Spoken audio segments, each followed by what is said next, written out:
दोस्तों मेरे पास एक कॉर्क कीबोर्ड का प्रॉब्लम आया है जिसका साउंड में कुछ खराबी था, डिस्टॉर्टेड साउंड आ रहा था।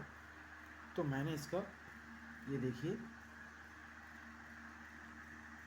बाहर से पीछे से इसका एक कंडेंसर लगा दिया, ठीक है। लगा देने से इसका ये प्रॉब्लम सॉल्व हो गया।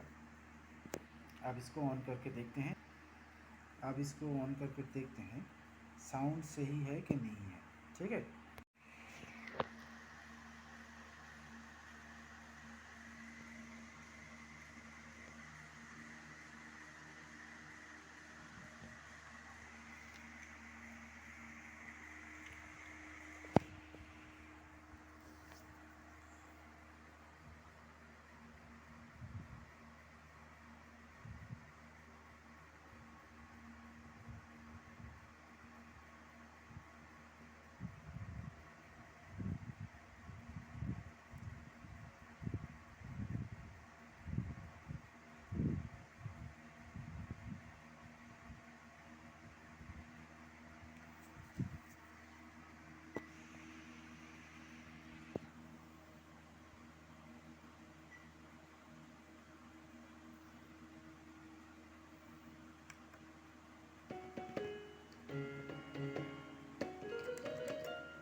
अब साउंड सही है।